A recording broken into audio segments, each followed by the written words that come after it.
श्री हरिवंश। जय श्री राम। महाराज जी, आपके चरणों में कोटि कोटि प्रणाम। प्रभु जी, मेरा प्रश्न ये है कि क्या हम अपने दिमाग को इतना तेज कर सकते हैं कि कोई भी चीज को एक बार सुने फिर उसे कभी ना भूलें? ब्रह्मचर्य, ये ब्रह्मचर्य से हो सकता है, और तो इतनी सामर्थ्य नहीं है। ये ब्रह्मचर्य में होता है, या पूर्व का कोई तप, जैसे छोटे से बालक में देखा जाता है भारी स्मृति, भारी ज्ञान, वो पूर्व का उसका तप है, भजन है। तो अभी जन्मा 5 वर्ष का है, 6 वर्ष का है, बड़ा ज्ञान उसको है, वो पूर्व का उसका स्टॉक है।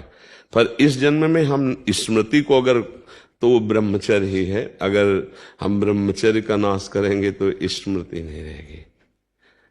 एक सीधा उत्तर है, आपका खान पान ठीक हो, आपका ब्रह्मचर्य ठीक हो, सात्विक भाव हो, तो स्मृति जागृत हो जाएगी। लेकिन गुरुदेव महाराज, मैं तो मतलब शादीशुदा हूँ गुरुदेव मेरी।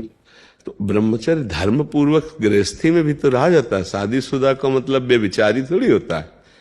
देखो, जो शास्त्रीय पद्धति है तो संतानोत्पत्ति के लिए आदेश है, उसको नियम पूर्वक अगर निर्वाह किया जाए तो एक पत्नी व्रत रखने वाला, धर्म से चलने वाला, और वैसे शास्त्रीय पद्धति प्रत्येक मासिक धर्म के बाद, जो 10 दिन के बाद लगो, संतानोत्पत्ति के निमित्त समस्त देवताओं और भगवान को नमस्कार करके वो गृहस्थ ब्रह्मचारी में, तो उसमें स्मृति की, देखो स्मृति का नाश एक काम ही कर देता है।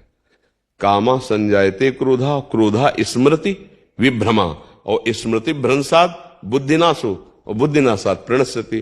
तो अगर हमारा निष्काम भाव हो तो हम स्मृति वाले बने, तो गृहस्थी कोई निंदनीय थोड़ी है, कोई निंदनीय नहीं।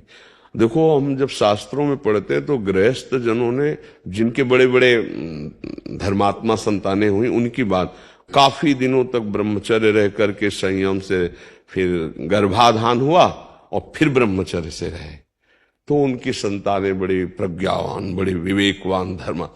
ये जो गरुण जी का जन्म हुआ ना, तो 10,000 वर्ष तक ब्रह्मचर्य रहे थे कश्यप जी। उस समय तो मतलब लाखों वर्ष की जीवनायु होती थी। 10,000 वर्ष तक ब्रह्मचर्य रह करके, और जब विनता जी के गर्भ में, तो फिर उनसे भगवान गरुण जी का प्रादुर्भाव, महाबली गरुण जी, और एक छोटे बड़े पुत्र अरुण जी, वो सूर्य भगवान के सारथी बने।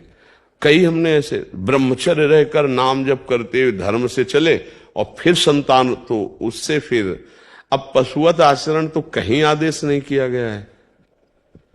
गृहस्थी में भी अगर जैसे मानो 20-22 वर्ष तक ब्रह्मचारी रहा, फिर गृहस्थी में गया, तो परिपक्व फसल है। जैसे गेहूं गलेथ में हो, काट ले तो एक दाना नहीं मिलेगा, और परिपक्व फसल हो जाए तो कुंतलों अनाज सालों खाते रहो, ऐसा अनाज पैदा हो जाए।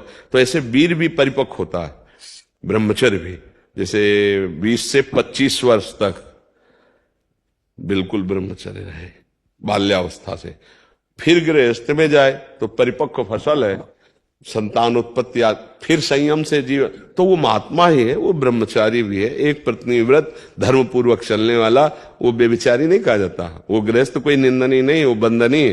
अब हम लोग पैदा कहाँ हुए? गृहस्थों से ही तो ये ना। कोई भी परम बड़े बड़े परमहंस कहाँ पैदा हुए? धन्य है वो माता पिता, वो भी तो गृहस्थी में थे, जिनके बड़े बड़े महापुरुष प्रकट हुए। तो क्या गृहस्थी कोई निंदनीय बात थोड़ी है? अगर बच्चा संयम से चले तो। अब संयम को नष्ट कर दे तो फिर चाहे गृहस्थी में ना जाए तो भी नष्ट हो जाएगा। बहुत प्रकार है, तो हमें लगता है अगर संयम से चला जाए तो गृहस्थ धर्म में बंधनी।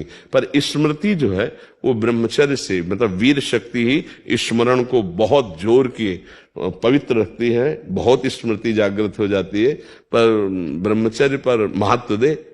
अब ऐसा थोड़ी कि कोई मनमानी आचरण करे। क्यों बच्चा?